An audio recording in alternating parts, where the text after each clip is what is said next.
Assalamualaikum warahmatullahi wabarakatuh. Bismillah, alhamdulillah, assalatu wassalamu ala rasulillah.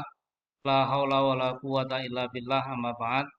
Saudara-saudara mahasiswa yang berbahagia, alhamdulillah pada kesempatan kali ini kita bisa bertemu. Mudah-mudahan kita senantiasa mendapat perlindungan dari Allah Subhanahu wa taala. Amin amin ya rabbal alamin.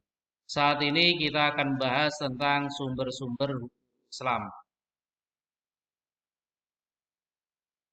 Sebagai pendahuluan, Allah Subhanahu wa taala menetapkan aturan atau hukum yang harus dilaksanakan oleh umat manusia, baik sebagai hamba Allah maupun sebagai khalifah Allah.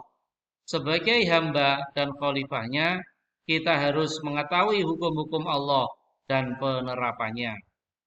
Untuk itu, kita perlu mempelajari sumber-sumber hukum Allah yang dijadikan dasar hukum dalam kehidupan kita.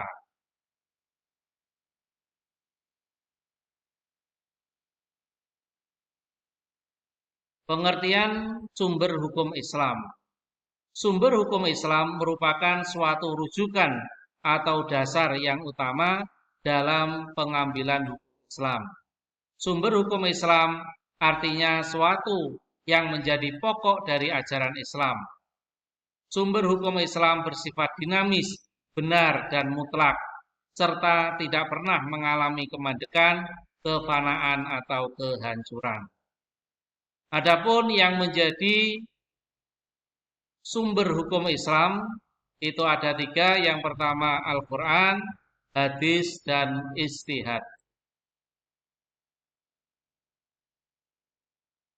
Sumber hukum Islam yang pertama yaitu Al-Quran. Al-Quran merupakan wahyu Allah Subhanahu wa taala yang disampaikan kepada Nabi Muhammad SAW sebagai pedoman hidup umat manusia. Secara bahasa, Al-Quran artinya bacaan, yaitu bacaan bagi orang-orang yang beriman. Bagi umat Islam, membaca Al-Quran merupakan ibadah. Kemudian dalam hukum Islam, Al-Quran merupakan sumber hukum yang pertama dan utama. Tidak boleh ada satu aturan pun yang bertentangan dengan Al-Quran.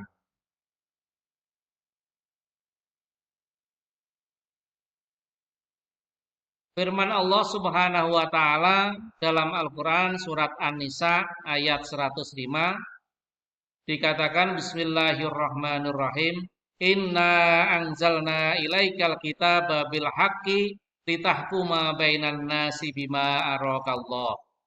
Artinya sungguh kami telah menurunkan kitab Al-Qur'an kepadamu Muhammad membawa kebenaran agar engkau mengadili antara manusia dengan apa yang telah diajarkan Allah kepadamu.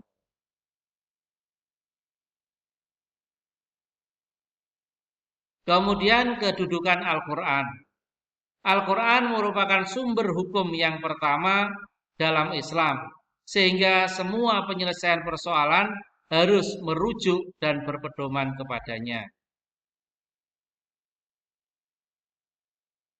Dalam firman Allah, Quran surat An-Nisa ayat 59 dikatakan bismillahirrahmanirrahim ya ayyuhalladzina amanu atiiullaha wa atiiur rasula wa ulil amri minkum fa in tanaza'tum fi syai'in farudduhu ilallahi wa rasuli in kuntum tu'minuna billahi wal yaumil akhir dzalika khairu wa ahsanu ta'wila. Artinya, hai orang-orang yang beriman, taatilah Allah dan taatilah Rasul dan ulil amri atau pemegang kekuasaan di antara kamu. Kemudian jika kamu berbeda pendapat tentang sesuatu, maka kembalilah kepada Allah atau Al-Quran dan Rasul atau sunnahnya. Jika kamu beriman kepada Allah dan hari kemudian, yang demikian itu lebih utama bagimu dan lebih baik akibatnya. Sumber hukum yang kedua adalah hadis. Menurut para ahli, hadis identik dengan sunnah, yaitu segala perkataan, perbuatan, takrir atau ketetapan, sifat, keadaan, tabiat atau watak, dan siroh atau perjalanan hidup Nabi Muhammad SAW, baik yang berkaitan dengan masalah hukum maupun tidak. Namun menurut bahasa, hadis berarti ucapan atau perkataan. Adapun menurut istilah, hadis adalah ucapan, perbuatan, dan takrir Rasulullah SAW yang diikuti atau dicontoh oleh umatnya dalam menjalani kehidupan.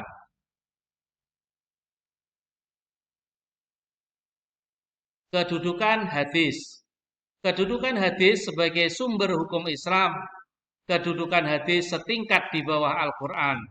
Allah berfirman dalam surat Al-Hasyr ayat 7. Bismillahirrahmanirrahim. Wa ma atakumur rasulu fakhudhuhu wa ma nahakum anhu fantahu. Artinya apa yang diberikan Rasul kepadamu maka terimalah dia, dan apa yang dilarangnya bagi kamu maka tinggalkanlah. Dalam hadis riwayat Bukhari dan Muslim dari Abu Hurairah, Rasulullah sallallahu alaihi wasallam bersabda, qala Rasulullah sallallahu alaihi wasallam, taraktu fikum amroini ma in tamasaktum bihima lan tadillu abada, kitaballahi wa sunnata rasulih. Rasulullah bersabda, aku tinggalkan kepadamu sekalian dua perkara. Apabila kamu berpegang teguh kepada dua perkara tersebut, niscaya kamu tidak akan tersesat selamanya. Kedua perkara tersebut yaitu kitabullah atau Al-Quran dan sunnah Rasul atau hadis.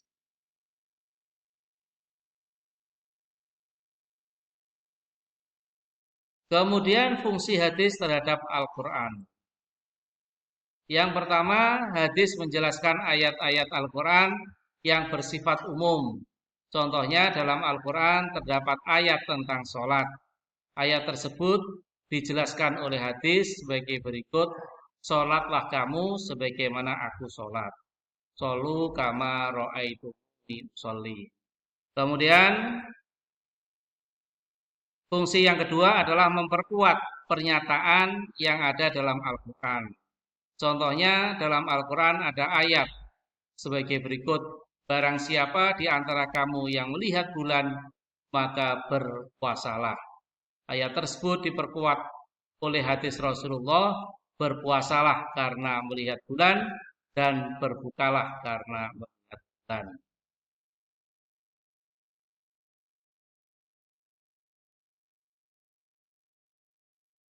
Fungsi hadis terhadap Al-Quran yang ketiga adalah menerangkan maksud dan tujuan ayat. Contohnya dalam surat At-Taubah ayat 34 dikatakan, orang-orang yang menyimpan emas dan perak kemudian tidak membelanjakannya di jalan Allah, gembirakanlah mereka dengan azab yang pedih. Ayat tersebut dijelaskan oleh hadis sebagai berikut.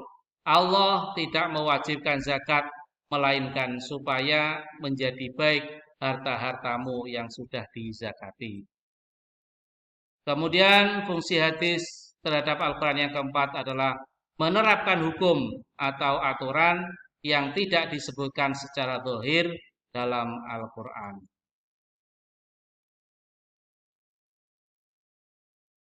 Berikutnya macam-macam hadis. Berdasarkan banyak sedikitnya orang yang meriwayatkan hadis atau perawi, hadis dapat dibagi menjadi tiga. Pertama, hadis mutawatir. Yang kedua, hadis masyhur. Yang ketiga, hadis ahad. Kemudian berdasarkan kualitas perawinya, hadis dapat dibagi menjadi empat, yaitu hadis sahih, hadis hasan, hadis dhaif, dan hadis maudhu'.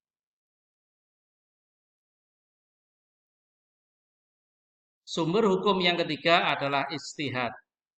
Menurut bahasa, ijtihad artinya bersungguh-sungguh dalam mencurahkan pikiran. Adapun menurut istilah, ijtihad adalah mencurahkan segenap tenaga dan pikiran secara bersungguh-sungguh untuk menetapkan suatu hukum. Oleh karena itu, tidak disebut ijtihad apabila tidak ada unsur kesulitan di dalam suatu pekerjaan.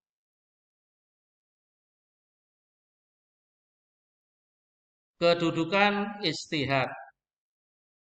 Ijtihad merupakan sumber hukum Islam ketiga setelah Al-Quran dan hadis. Ijtihad dilakukan jika suatu permasalahan sudah dicari dalam Al-Quran maupun hadis, tetapi tidak diketemukan hukumnya. Namun hasil ijtihad tetap tidak boleh bertentangan dengan Al-Quran maupun hadis. Orang yang melakukan ijtihad atau mujtahid dengan benar, dia akan mendapatkan 2 pahala. Adapun jika ijtihadnya salah, dia tetap mendapat 1 pahala. Ijtihad dalam kehidupan modern memang sangat diperlukan, mengingat dinamika kehidupan masyarakat yang selalu berkembang, sehingga persoalan yang dihadapi pun semakin kompleks.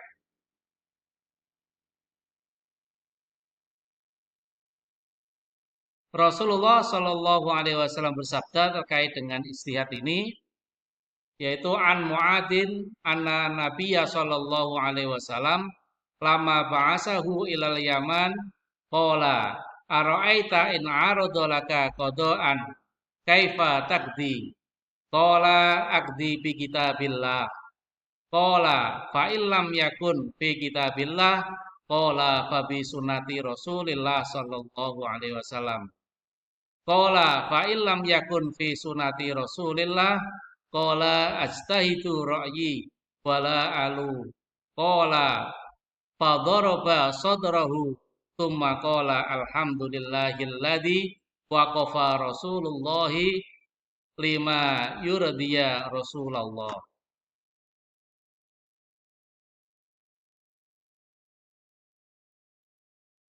Artinya dari Mu'ad bahwasanya Nabi Muhammad Shallallahu Alaihi Wasallam ketika mengutusnya ke Yaman bersabda, bagaimana engkau akan memutuskan perkara yang dibawa orang kepadamu? Mu'ad menjawab, saya akan memutuskan menurut kitabullah atau Al-Quran. Nabi bersabda, dan jika di dalam kitabullah engkau tidak menemukan suatu mengenai soal itu, Mu'ad menjawab, jika begitu saya akan memutuskan menurut sunnah Rasul.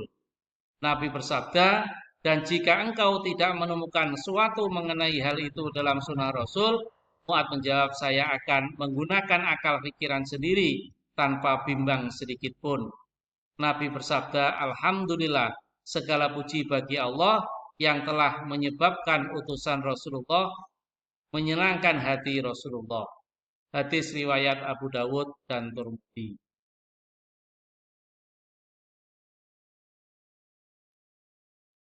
Berikutnya syarat mujtahid. Pertama, memiliki pengetahuan yang luas dan mendalam tentang ajaran Islam, terutama tentang hukum-hukum Islam.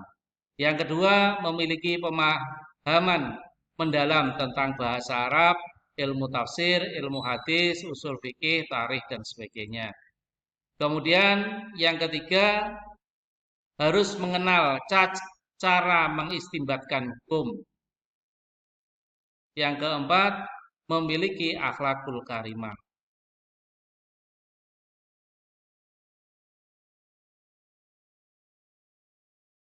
Berikutnya adalah bentuk ijtihad. Bentuk ijtihad antara lain adalah pertama, ijma. Ijma adalah kesepakatan para ulama mujtahid dalam memutuskan suatu perkara atau hukum. Ijma dilakukan untuk merumuskan suatu hukum yang tidak disebutkan secara khusus dalam kitab Al-Quran dan Sunnah. Yang kedua adalah qiyas. Qiyas adalah mempersamakan hukum suatu masalah yang belum ada kedudukan hukumnya dengan masalah lama yang pernah ada karena ada alasan yang sama. Kemudian yang ketiga, maslahah mursalah. Maslahah mursalah merupakan cara dalam menetapkan hukum yang berdasarkan atas pertimbangan kegunaan dan manfaat. Demikian tadi materi tentang sumber-sumber hukum Islam. Terima kasih atas perhatiannya dan semoga bermanfaat.